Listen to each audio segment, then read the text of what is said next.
I'll tell you a little bit about my background. I taught for 10 years in Weston, Connecticut. It's a small town in the Gold Coast of Connecticut, in southern Connecticut.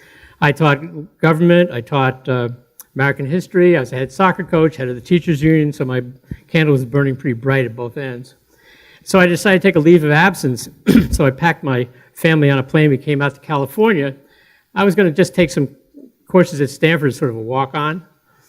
And I could. Anybody can do that if you have enough money.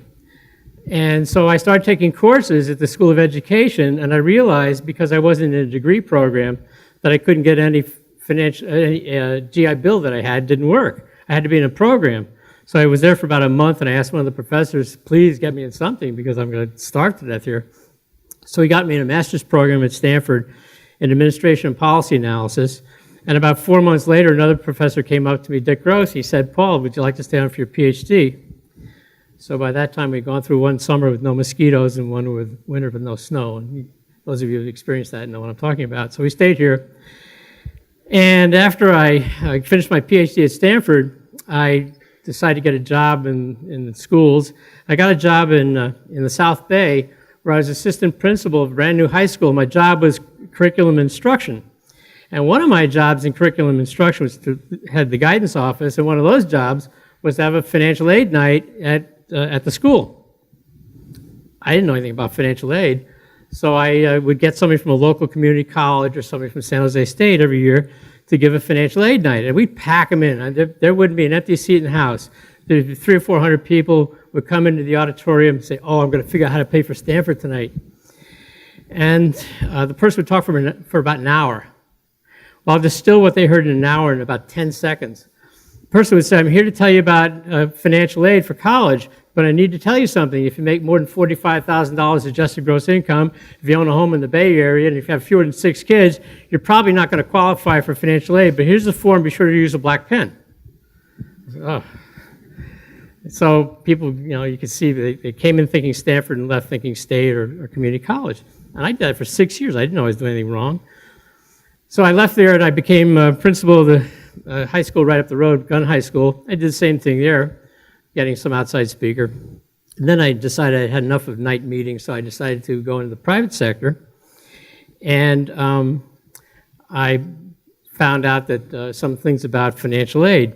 One of the things I want to tell you about in those presentations that I would get from people from community college and from San Jose State, with a straight face, they would look at an audience of 300 people and they'd say, parents, paying for your child's college education is an investment.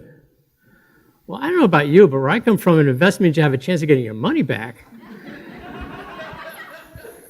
It's not going to happen. And if you think your kids are going to take care of you in your old age, you better adjust your medication. That's not going to happen either.